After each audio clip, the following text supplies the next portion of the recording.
real estate is very relationship based. You're going to be in this business for the long haul. Yep.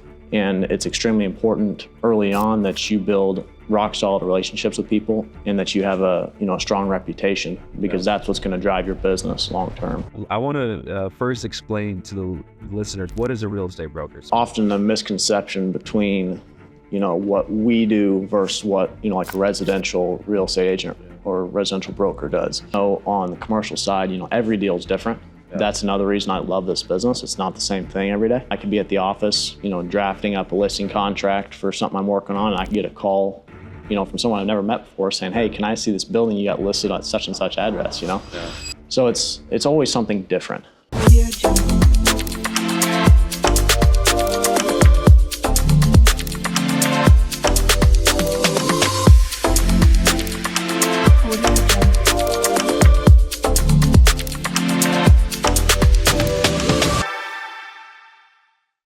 Hello, everyone. Thank you for joining us for another awesome episode of Suits and Shoes. I am really honored to introduce someone today that's been an inspiration to me in my short-lived life and half a decade of experience in commercial real estate and business.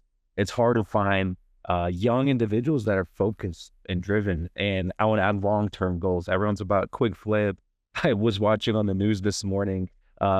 Gen Zs are saying they want to have 1 month off a year for mini retirements, meaning it's a mini retirement. And so just been really inspired. And I want to introduce to you guys a special guest. His name is Jack, and he's a broker in the real estate industry here in Missouri with deep roots throughout the Midwest. And so I just wanted to ask Jack, what does it take to be Jack and so successful at a young age?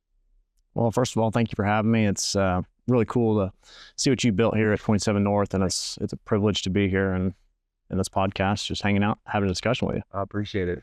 Yeah. So what does it take? What does it take to be Jack? Was it handed to you? Did you work for it? How did you get it? What does a day in your life look?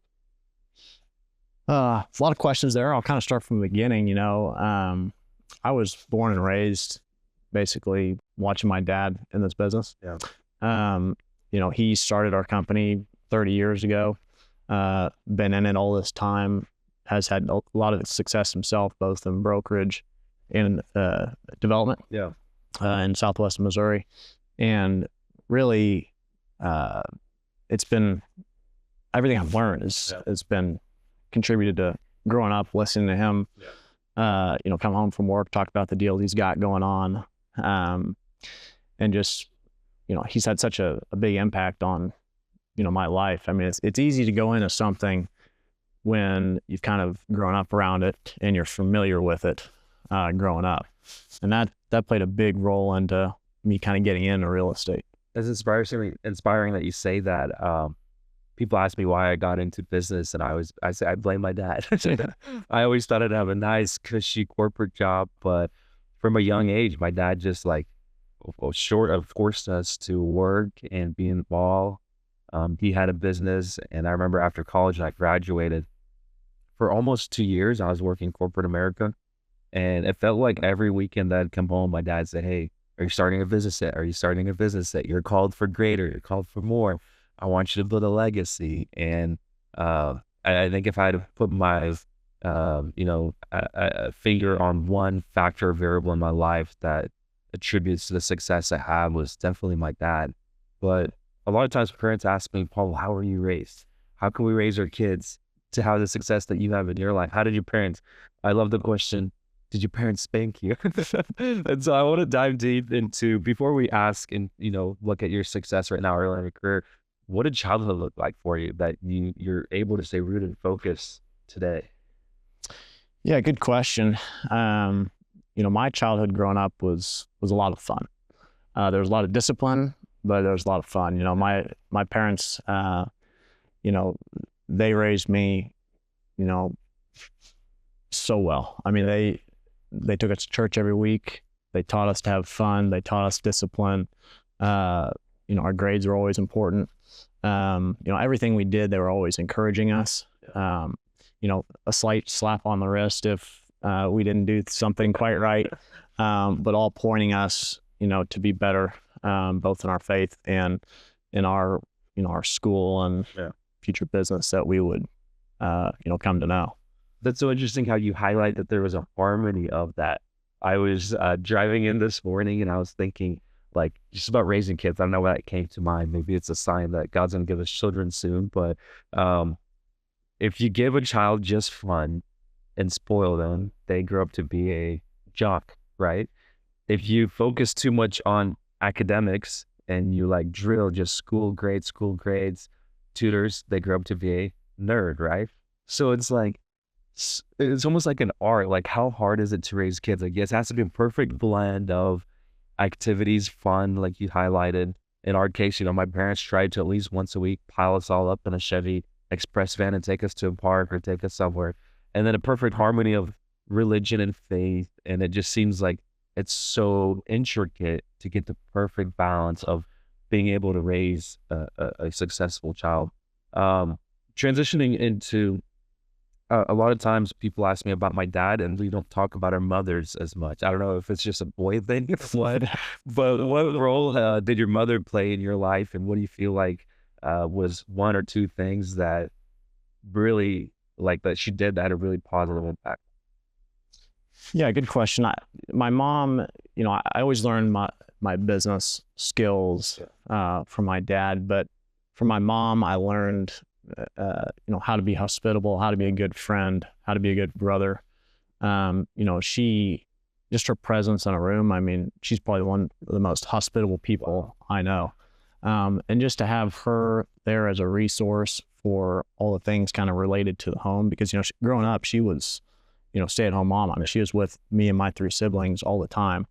And that was just great to have her there just to nurture us and to push us along. Yeah. In daily life while my dad's out grinding, Wow. I love that. It's like giving me the shivers. I couldn't say it better. My mom too, man. She was like, she would host like a church event.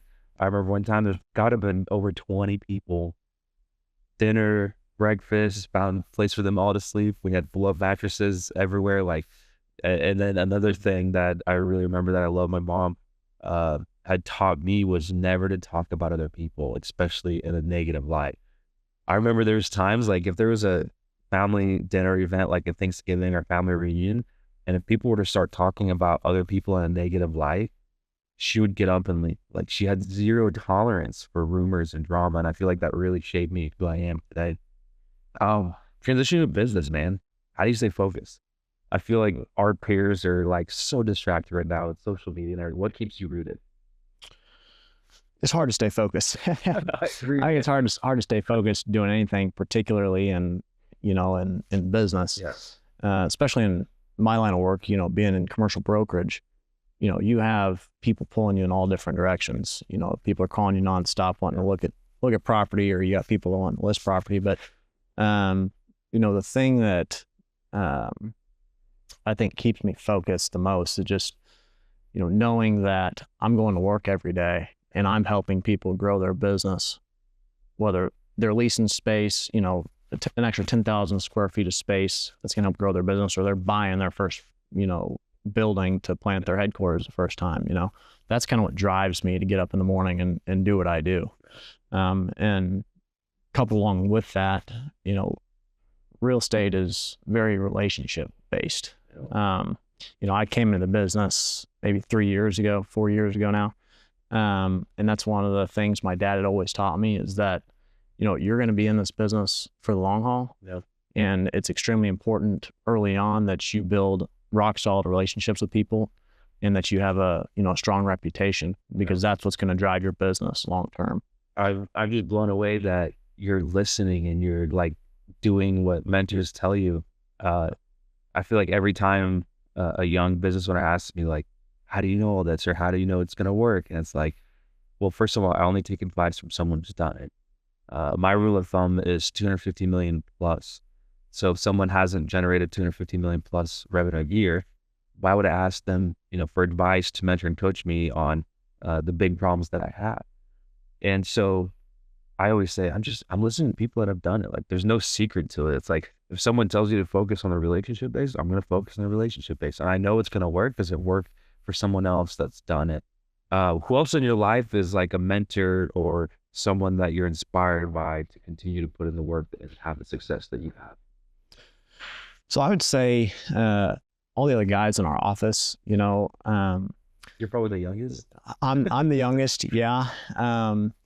And you know, I kind of had to. I mean, when I started, you know, I started with 0 clients, 0 contacts. Of course, my dad was there that, you know, he'd give me some soft leads and stuff, but it's kind of up to me to build my own business, build my own brand and reputation.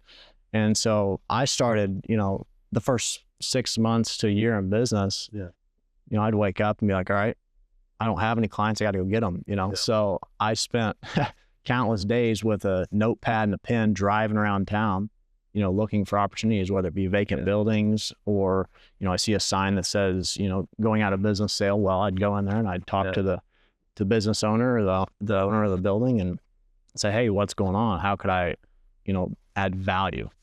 You know, and it took quite a while to build business, but, you know, here we are. And, you know, back to your initial question, I think what contributes to success for me is having not only my dad, who's always been a good sounding board for me with questions, but also the other guys in my office.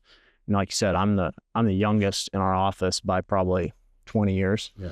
And so, you know, I can act like I have all the experience in the world, but in reality, I've been in it 3.5, 4 years. I got a lot to learn. And all the guys in our office are highly seasoned veterans of this business. And so to be able to turn to them with questions I have has been awesome. You know, I'm a first-hand witness to that. Like, don't get me wrong, I love your dad and the work he does is just inspiring. But I remember when I first reached out to him about a deal and meeting him, and he asked me like, "Hey, is it fine if my son tags along with me?" And I'm like, "Yeah, sure, why not?" And we were hanging out. I think it was here and talking and everything. And then I started talking to you, and I'm like, I'm getting like the answers I'm wanting to hear from you, and I felt like I wasn't getting them directly from your dad. So then I remember texting him like, hey, is it okay if Jack shows me this property? And so I told Max, I'm like, hey, I found us a new broker, and we go out to the property, and I felt like everything we were looking for just went down the checklist. I don't know why, but I feel like sometimes the brokers that have been in it for a very long time, they don't maybe, and I hope I'm wrong in this, but maybe they don't believe in the younger generation as much. And so whenever we met at that first property with you, and I would ask you these questions, and you would tell me like, hey, conservatively for this, you know, worst case scenario this, best case scenario this. And like every question that I used to have to, through other brokers that have been in it 20, 30, 40 years, I'd have to force it out of them. Like you were just almost like a mentor advisor for us in that deal. And all the way from start to finish, the offer we made was kind of a radical offer. Most times a broker would say, no, I don't think that's a good idea. You're like, hey, let's do it. You know, worst case, they'll say, no, right. And so I really appreciate you doing that for us. And whenever I get the chance to inspire other people and what is crucial in getting into the real estate game, I don't know about you, but for me, I say the first and most important thing is find a broker. Find a broker. He or she are going to be either the reason to your success or the reason to your failure. I've been so blessed with brokers like yourself, your dad, a couple other big guys here in town that have helped me build my portfolio. You know, we got this deal probably 10% under market value, and now we have over 20% equity in it. And that's, I always say it's like a stock. If you buy right, you'll make money. If you buy wrong, you'll be upside down. I want to first explain to the listeners, what is a real estate broker? So in your words, what is a real estate broker? Commercial real estate broker. So first off, there's often a misconception between, you know, what we do versus what, you know, like a residential real estate agent or residential broker does. You know, residential, of course, they do everything with houses, residential properties. You know, we do the exact opposite. We broker transactions both on the sales and lease side of, you know, office buildings, retail centers, industrial, commercial land, multifamily, other investment property. So we don't do any houses. We do all commercial real estate, you know, and like I mentioned, you know, we broker sales transactions, but we also broker lease transactions, you know, where we'll help, you know, tenants come in and find a 50,000 square foot building that they need to lease and help them get the deal done, which is, it's a cool part of our business, at least for me, to, you know, sales are fun, but leasing is is just as entertaining for me, because it seems like oftentimes you'll have smaller businesses looking to lease, and that's not always the case, but a lot of smaller businesses, they're first starting out, they're wanting the first, 1,000, 2,000 square feet of space for their business. And they're just on fire, excited to start this business. And it's just entertaining and fulfilling for me to be able to help them in that process. Do you feel like it's similar to a real estate agent in the sense that you have to put in a lot of work to make a deal happen? Or do you feel like it's not as hard to be a broker?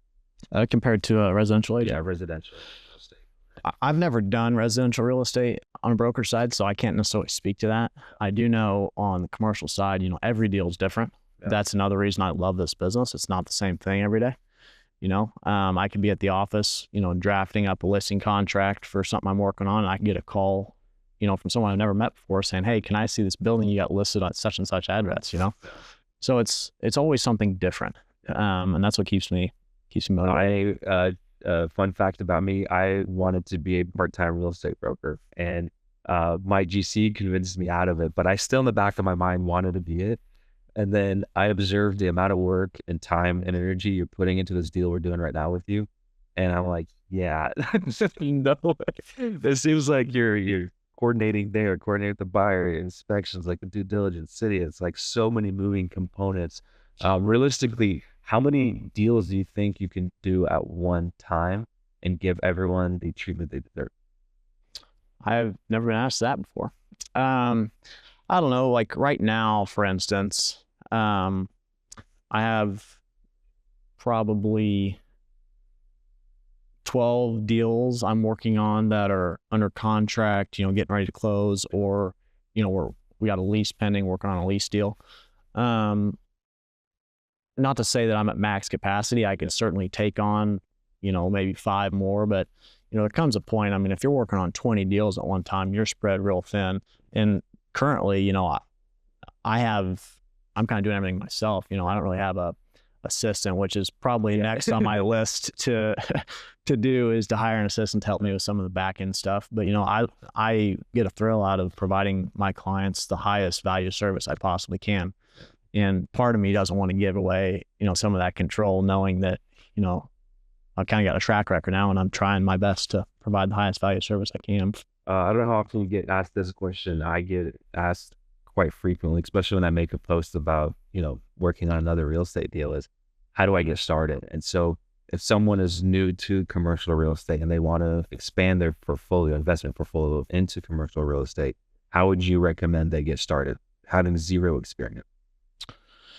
So if you have zero experience, investing, say you've coming from another industry completely in the private sector, you've built, some wealth and you're ready to invest it, that's when I would highly recommend, you call someone like me who can help walk you through that process, because there's a lot that goes into, real estate investing that, people not really in our industry may not think about right off the bat. So it saves them time by calling us, and, we're in it every day. We can give them, maybe pitfalls to watch for, or, hey, do this, look at this valuation a little differently. Yeah. So I don't know, that's kind of where I would start if I want to get into, finding a broker. What are your thoughts on doing a partnership with someone, or just starting small and, something, let's say they have $1 million to invest, start in a, $3, $4, $5 million deal. So a smaller deal. Would you recommend them to do a partnership, or would you recommend starting small? I think it all depends on the person, right? It kind of depends on what your goals are. A good investor is going to have a 5-year plan, a 10-year plan, for how they want to invest in and move about their portfolio and what they want to invest in. I think you can certainly scale quicker by partnering. If you're going to have a private equity partner or somebody like that, or private money, you can scale a lot quicker, but at the end of the day, you're not going to have as big a piece of the pie. Yeah. So I think it all depends on, what that person, what kind of risk tolerance they want to have versus how quickly they want to scale. That's what I respect and admire about you, because man, the older people I talk to, they're either like no, never do partners, or hey, only do partners. And then every time I ask you a question, you're like, well, it depends. There's variables to consider, and like lay it all out. So I hope as you grow older, you don't form biased opinions.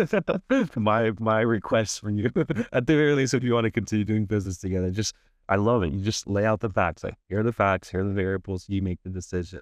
I feel like that's really lacking in our society today. Creative financing. That's another popular question that we get all the time is, how do you fund the first deal if you have little to no money? And, my go-to for creative financing is doing a owner finance deal. And of course, there's a lot of risk to that. But my rule of thumb is I have to know the individual, or someone in my circle has to directly vouch for them. So the last creative finance deal I did, I tracked down who the owner is. Turns out one of my friends, lifetime friend of him, he already vouched for me to the owner. That helps. Yeah, that helps. And then later I find out we're having breakfast, and I'm like, hey, so what do you think about this? He's like, Pablo, I already vouched for you, and I'm going to vouch to you for him. I'm like, love it. Yeah. I've known you for a better part of 15 years. I take your word for it. In addition to owner financing, what are some other creative financing options you found in this space? So one big one that I think's become more popular in the last couple of years, granted, I'm no finance expert, but I've used it personally, is a line of credit. Yeah.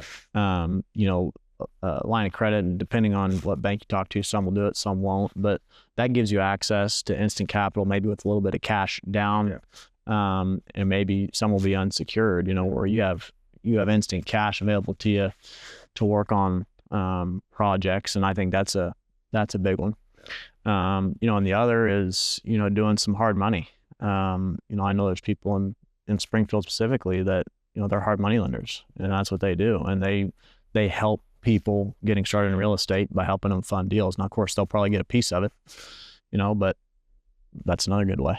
Yeah. What are your thoughts on bridge loans? So I've heard individuals, especially more on the higher net worth. I once was talking to a gentleman, he was probably 100+ million a year fella. And he said he never ties up his own cash in a new real estate venture. He always does a bridge loan to acquire it. What are your thoughts? Again, kind of go back to earlier. I think, I don't have the, crystal ball, the right answer, but I think it all depends on, how much risk one person, wants to take on a deal, or how much they're comfortable, having equity in it versus not. I think if it were me going into that position, looking at a deal, if I wasn't going to go the conventional, 20% down route, I'm big on, having a team behind me. If I look at a deal and, a bridge loan would be an option, I'd probably talk to my CPA. I'd take 3 or 4 lenders to lunch and get their opinion. I'm always trying to get other people's opinion who have lived through it or been successful in what I'm trying to do, which really speeds up, my learning process. It allows me to be more successful. The power of lunch. Exactly. I always tell I want at least 2 lunches a week with someone that can teach me something. Yeah. So whether it's an attorney or broker, a fellow CEO, or even a client that, I remember one of my favorite lunches was one of my clients that I didn't even know about him. I just knew he was ultra successful. And he drove in from Bentonville, Arkansas. I mean, looking at him, just looks like an average individual. And we're sitting there and talking, and he's like, yeah, so I was in the tech space, and like just super humble, super modest. And he's like, I had this like really nice exit. I'm like, well, what's really nice exit? He's like, well, I sold one of my companies for a little over $100 million recently. I'm like, whoa.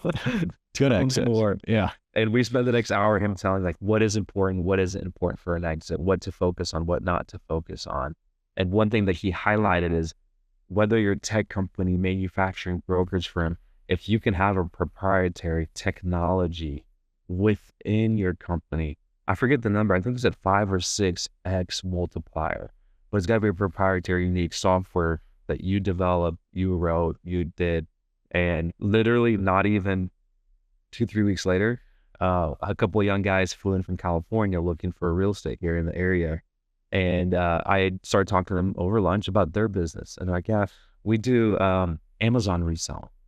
I'm like, well, everyone's doing that. That's not much of space. He's like, but we're doing it differently. We're developing a software that will streamline it. These are the soft offers we've got from P firms, all in the 9 figures. And it clicked. I'm like, 2 lunch meetings in a row. I'm like, all right, we're an RV manufacturer. We're developing software. What software can we develop? What are some good softwares or places for people to start looking to finding deals outside of finding a good broker? Yeah, good What is question. the Zillow of commercial deals? Yeah, you won't find too many commercial deals on Zillow, but I do filter Zillow occasionally to see if there may be one on there that you could pick up at a pretty good price. But for the most part, from a broker standpoint, we advertise on all the top commercial real estate websites, available. So some of those would be like CoStar, LoopNet, Crexi. I'm sure you've looked at Crexi many times. And a ton of these other, smaller syndicated sites. Yep. But all are good for finding on-market deals. Occasionally I'll get a question from, a client, hey, Jack, I've seen everything on market. Is there anything off market you can show me? That was my next question. Let's talk Yeah. market. Yeah, which I get that question a lot. Everybody wants an off-market deal, which, off-market deals oftentimes you'll have a better value add. You'll be able to buy it at a cheaper price. You'll have a higher return. And if I don't have something in my back pocket that, I think would be right for the client that's, interested at the time, I'll refer them to like PropStream or Reonomy, some of these sites where basically have data compiled of all commercial properties, within a set area that you can get the square footage, you can get the deed amount, most recent loan, all these different factors that, you have at your fingertips that maybe I as a broker don't even know or can't even help you with. But those are some good resources for sourcing off-market stuff. That's awesome. What is the rule of thumb for off-market deals? Do you have to like list it to do it, or can you actually do an off-market deal? You're talking about brokering one? Yeah.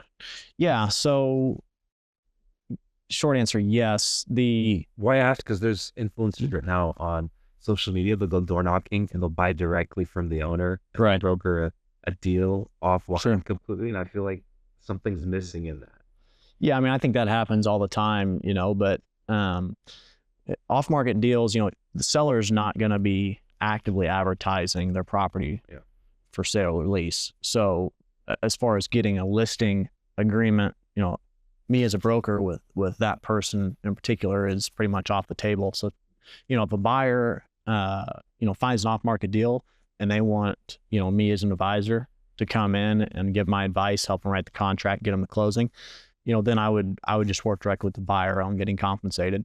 And then the seller would just, stay out of it as if they were going direct. Yeah, that's very interesting. I was always intrigued by the legitimacy of these social media deals. And it's like a 60-second reel from knocking on a door, making the deal, closing. And it's like, there's something missing. It can't be that easy, or everyone would be doing it. It's probably not that easy, but, TikTok gets good views. Yeah. High engagement, right? Exactly. Yeah. I want to talk a little bit about things to be aware in doing a deal. I loved how the first deal that I did with you, you've pointed out not only the rewards, but the risks. And something that stood out to me, and you already mentioned it once in this podcast, is where's this property going to be in 5 years? Where's it going to be in 10 years? And for me, I'll be on a part of me was like, I want to know what I can sell it for next year. And then I just remember. Which you did ask. And so a part of me was like, all right, Paulo, calm down. Everyone's told you it's a long-term game. Talk to me about that. Whenever you look at a property, how do you look at it? And what is your recommendation for term-wise when looking at a deal for people wanting to get into this space? Are you talking about more from an investor standpoint, not owner user? Yeah. So again, not all investors are the same. Some people do have a shorter time clock than, let's say, you or I, who maybe want to be in a deal for 10 plus years. Yeah. But someone who wants to be in a property long term, really, if you're going to acquire any piece of commercial real estate, there's certain due diligence that I highly advise you get done. Of course, you need your financing, you need your appraisal the bank's going to require, but some of the things that people don't always think about are on the inspection side. Everybody pretty much knows, hey, get a general inspection. Let's check out the roof condition. Let's check out the AC condition, all that stuff. But some things, and I've kind of found this out more recently in some of the discussions I've had with clients, is not everybody knows to get, let's say a phase 1, environmental report. Sometimes that's key. Banks will require it. If they don't, it's still always a good idea to get one. Just, see what kind of soil conditions are on that site, because you never know. But from a valuation perspective, I always like to try to first understand what the investor's end goal is with the property.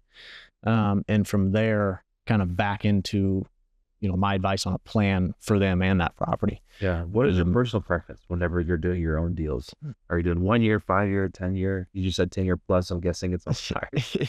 Yeah, typically, and this again is something my dad's taught me. He's never sold a piece of real estate in his life. Wow. And he's never bought existing. He's always developed and just held, and it's worked out for him. Whereas, me, I'm buying existing. But my plan is, I'm only going to buy something if I want it in my portfolio 10 plus years down the road. Yeah. Now, of course, things can change every day. I may wake up, in a week and have an offer for it and say, okay, it's too good to pass up. I'm going to offload it. Yeah. But in general, you have a 10-year vision and your plan for it. Yeah.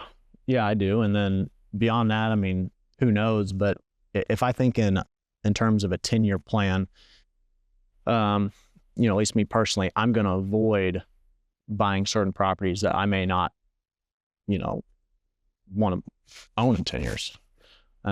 Whereas if you had more of a shorter time clock on maybe, hey, I'm going to renovate this and flip it, you're going to be looking at a 1 or 2 year time clock. And those discussions are going to look a little bit different than the ones that you're wanting to hold long term. You're willing to invest more money into, CapEx and fixing up the property on long term generally, than you would be looking to make a quick buck on the front end. Something that resonates with me is a quote Warren Buffett once said in regards to buying a good quality company.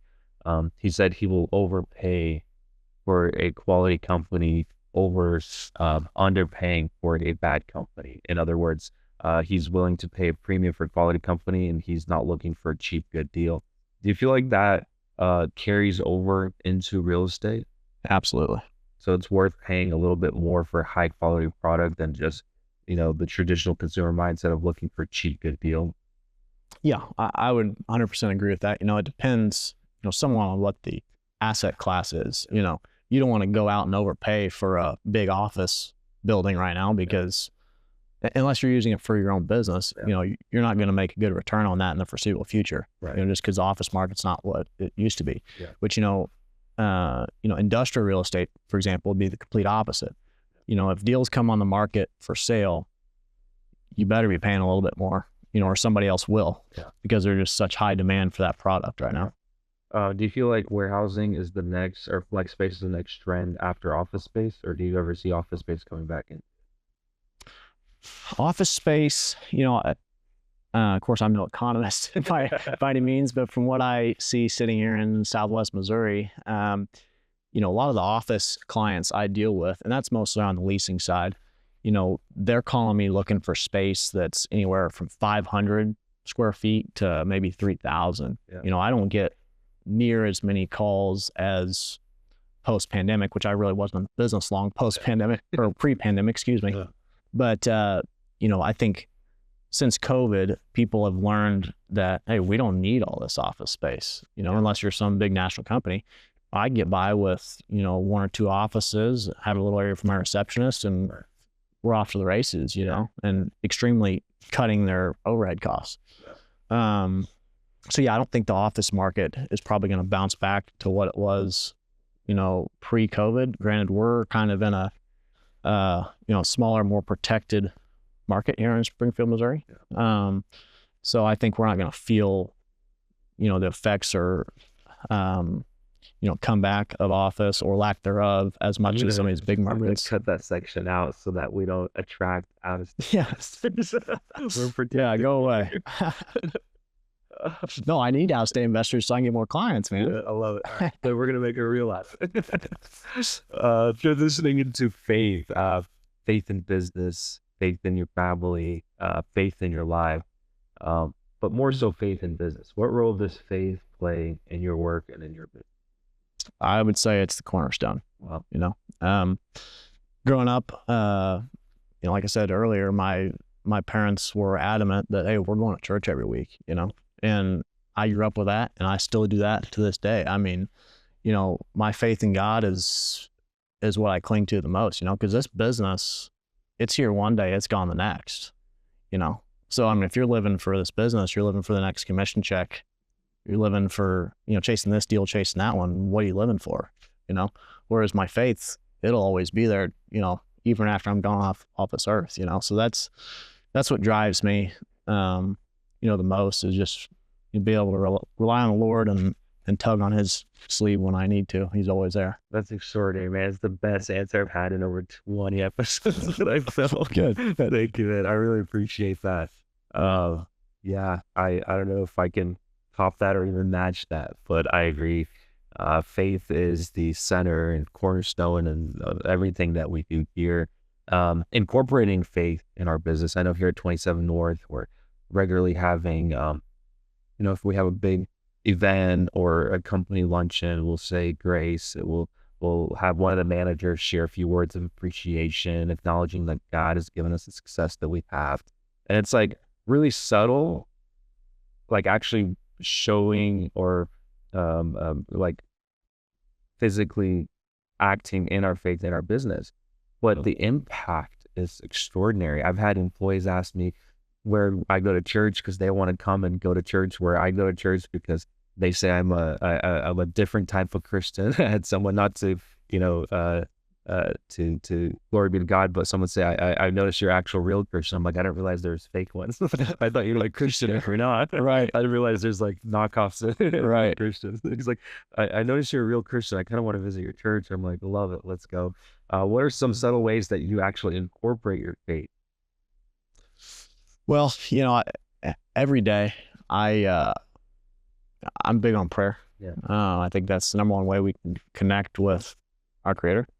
And so every day, I get up on my drive to work. That's what I do. I pray. And then throughout the day, on whatever deals I'm working on or whatever's going on in my personal life, I'll pray. I'll go home. My wife and I'll eat dinner. We'll pray. Go to bed. We'll pray. You're inspiring me, man. So that's been a huge part. I need to start praying more. I love that. Thank you. In the final part of this podcast, clothing. So I knew you were going to wear a vest. One of my favorite vests. This is one of my favorites. I've learned the hard way through my life that it's not the clothes that give us meaning. It's us that give clothes meaning. And the individuals that pursue to have clothing give them meaning oftentimes experience depression, inadequacy. But the individuals that understand that they bring value to clothing have this like supernatural level of confidence. And that's something I'm striving towards in my life. With that being said, what's your go-to outfit? Depends on the time of year, right? I mean, when I first got into this business, I wouldn't say I wore a suit every day, but I would dress, slacks, nice shoes, button-down shirt, and I'll still do that occasionally. But I found out quickly, nobody cares what you wear. That I thought that was kind of the precedent. Oh, you want to be in business, you got to wear this, and it really wasn't me. And every client meeting I went to, I'd be the only one wearing it. So I'm like, why am I doing this? I want to dress and wear what I want to wear, So, I mean, this time of year, I love wearing, sneakers with a vest. If it's a little colder, I'll put on a quarter zip, and put on some hiking boots. In the summer, I'll wear more, golf attire, some nice athletic pants with a golf polo and a nice golf belt. I noticed that statistically speaking, you're ultra successful. Like you're in the top 1%. And I've never seen you, Louis Vuitton. There's something like radical that you'll see in Miami with people that have no business buying on their credit cards. What is your is that a personal belief, personal decision, but like, what is your kind of view on these high-end luxury brands? Yeah, I've never really been one to get caught up in that. I've never tried to impress people. I just kind of do my own thing and think what you want. maybe that's not the right view, but No, I agree. You're 100% right. but you know, I mean, that's just kind of led me to wear the brands I like. You know, I don't have to wear anything super flashy. I'm comfortable in my own skin, you know? Yeah. One of our mutual friends, another, very ultra successful individual here in town, big in the real estate space, he once told me the ultimate flex is having the money in your account to buy something and not buying it. And so when he told me that, I was listening like that same day to Steve Harvey quote where he said his inspiration was not to buy the service, but to buy the whole salon or buy the whole, I think the words was joint. I don't know that word, but anyways, so I put the two together and I'm like, all right, the first time I'm going to buy myself something like really nice in a designer store is when I can buy the entire store. Fast forward years of hard work, it was Fort Lauderdale. And we walk into this store, like really nice store. I think it was 2 or 3 stories high. And I'm glancing at these price tags and I'm like in my mind calculating. And I go to the very 3rd floor and my friend and his wife and their baby was with us. And I'm like, wow, I can buy this entire store, but I don't want to. Right.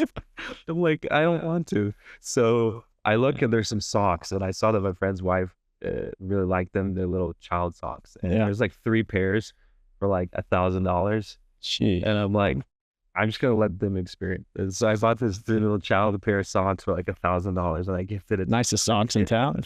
It was an amazing experience. But for me, I was like, wow, how blessed I was to have those mentors in my life tell me that sound advice. And honestly, how blessed and lucky you and I are not to be caught up in that. I always tell my wife, every time you have the urge to buy something nice, invest it. Invest it. And that's something that's really helped me is whenever I have an urge to buy something on Amazon or something, I go and I invest it. Right now, I've been heavy on Robinhood and Coinbase. And I found recently, it's almost like a daily thing.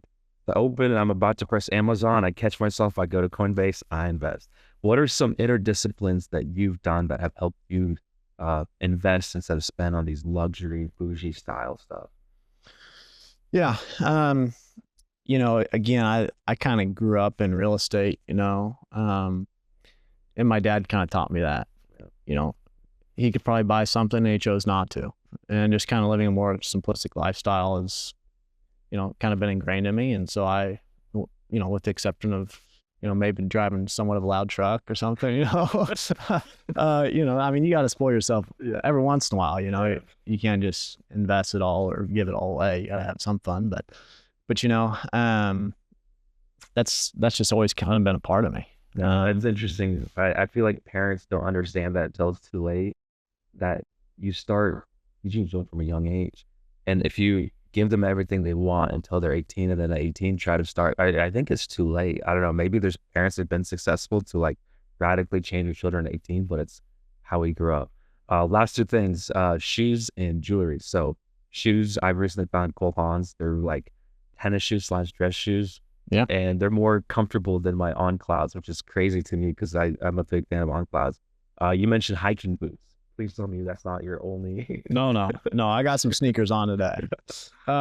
Yeah, Cole Haan's great, man. When I, you know, went out and bought my first quote unquote set of business attire for working, you know, I bought a couple pairs of Cole Haan shoes and they were great. I don't wear them as much anymore, but, you know, if I'm going for, you know, more of a winter look or feel, you know, I've got some On Cloud boots that are like hiking boots that I love. I wear the crap out of them. I mean, they're great. I've only got 1 pair. And then, you know, if I'm wearing something like this, a couple pairs of sneakers, you know, I bought these not too long ago. These are Oliver Cabells, I think is how you pronounce it. So I got a couple pairs of these now and they're great. Just a nice clean sneaker to wear. Yeah.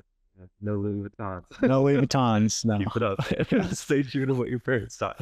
Exactly. And then jewelry. I noticed you always have a nice timepiece on. Talk to me about, you know, your go-to watches, when and how you wear them. And then, of course, mention white. Okay. Well, this is the only timepiece I have. Okay. It's a Casio G-Shock, a custom. When my wife and I got married, this was a wedding present to me from her. So I wear it every day. It's, you know, I like a little bit of gold with black. So it's what I wear. It's got a nice, comfortable band. But it's not like I have 5 or 10 watches in the collection, you know. I just wear this one. It's just like how successful you are just in part from, you know, the hard work you put in. And I don't know if it's a Slavic in me, but I always in my mind calculate what brokers are making on deals that we're doing. And it's like, you can afford so much and you live such a humble, modest lifestyle. I'm really inspired. And I believe the hundreds of thousands of listeners that will be listening to this around the world will be just as inspiring. Any last words of inspiration, more so tailored towards the young generation that is so distracted and so far behind in their lives and not living to their fullest? Yeah, man. I've got a younger brother. He's, 25, he's 20.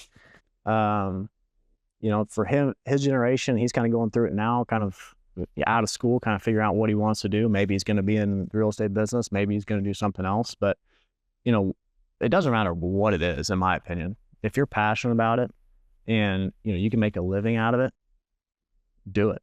I mean, no one's stopping you. And surround yourself with people, mentors, others who are going to motivate you to do that. You don't have someone in your life that's, questioning your decisions or pushing you down.